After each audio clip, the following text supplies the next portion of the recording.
کو یقین کے ساتھ بتاتا ہوں، کوئی عالم، کوئی امام، کوئی مفتی دعوت و تبلیغ کا مخالف نہیں، نہ ہو سکتا ہے۔ اس کو گرہ میں باندھ لینا، کوئی عالم، کوئی قاری، کوئی مفتی، کوئی امام دعوت و تبلیغ کا مخالف نہیں ہو سکتا۔ اگر آپ تک کبھی یہ خبر پہنچے کہ فلاں امام صاحب دعوت و تبلیغ کے مخالف ہیں، کہہ دینا کہ ایسا ہو ہی نہیں سکتا، ہم تو 15 روزہ اجلاس سیرت مصطفیٰ میں یہ سن کے آئے ہیں، بالغرامی نے بتایا ہے کہ کوئی عالم، کوئی امام، کوئی مفتی، کوئی قاری دعوت و تبلیغ کا مخالف نہیں ہو سکتا، سب آپ کے ساتھ ہیں، بس آپ جھوٹی باتیں سنانی بند کر دو، غلط معیار قائم کرنا بند کر دو۔ یہ نہ کہو کہ بغیر نکلے ایمانی نہیں بنے گا۔ اسلام کی 1450 سالہ تاریخ میں کبھی یہ بات نہیں کہی گئی، آپ نکلو یا نہ نکلو۔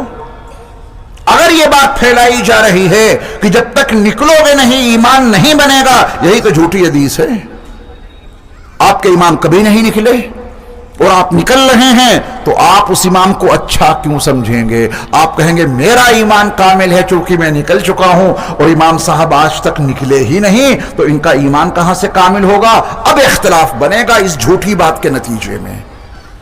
آپ نکلیں یا نہ نکلیں، ایمان کا معاملہ دوسرا ہے۔ اللہ ہم سب کو دین سیکھنے، سمجھنے، سکھانے، سمجھانے، اس کی دعوت، اس کی تبلیغ کے لیے قبول فرمائے۔ السلام علیکم میرے عزیز دوستوں اور پیاری امت مسلمہ،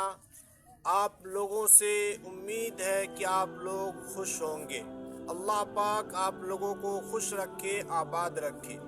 میرے دوستوں، آپ لوگوں نے ابھی دیکھا کہ مولانا نے کتنی خوبصورت بات آپ لوگوں سے بتائی۔ الحمدللہ ہر ایمان والوں کو یہ بات سمجھ میں آ جائے، کیونکہ میرے دوستو جو لوگ یہ کہتے ہیں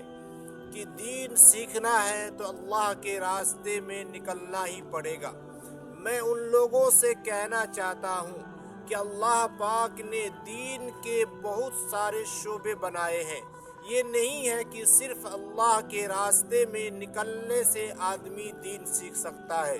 کیونکہ آج کل جو لوگ جماعت میں جاتے ہیں، چلہ 4 مہینے لگاتے ہیں، ان لوگوں کے نظر میں امام کی اور امام کے علاوہ مولانا کی، حافظ کی، قاری کی کوئی اہمیت نہیں رہتی، کیونکہ وہ لوگ یہ سوچتے ہیں کہ ہمارے امام صاحب یا محلے کے امام صاحب نے چلہ 4 مہینہ نہیں لگایا۔ تو میرے دوستو، یہ لوگ چلہ 4 مہینے لگا کر کے بہت بڑے مفتی بن جاتے ہیں، خود ہی مسئلہ بیان کرنا شروع کر دیتا ہے۔ لیکن حضرت مولانا الیاس صاحب رحمۃ اللہ علیہ نے فرمایا کرتے تھے کہ جماعت جو ہے ایک ایمان کا ستون ہے،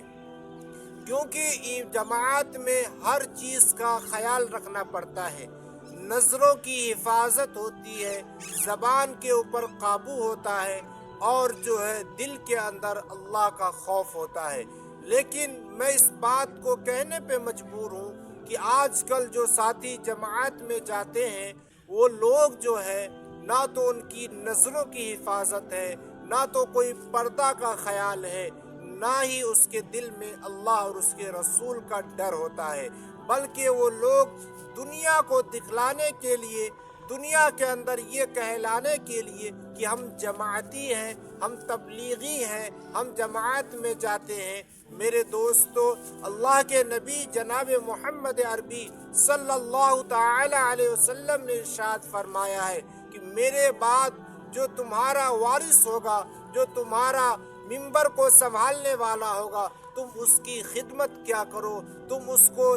بری نظر سے مت دیکھنا۔ اگر تم نے اس کو ثواب کی نیت سے دیکھا تو علماء دین کو دیکھنا اور اس کو سننا، اللہ پاک آپ کو ثواب سے، نیکیوں سے خالی نہیں رکھے گا۔ تو میرے عزیز دوستو، میں یہ نہیں کہتا کہ جماعت میں جانے والے لوگ سبھی برے ہوتے ہیں، نہیں، میں نے اپنا تجربہ بتا رہا ہوں، جو میں نے دیکھا ہے بہت قریب سے، کہ لوگ جماعت میں جاتے ہیں، 40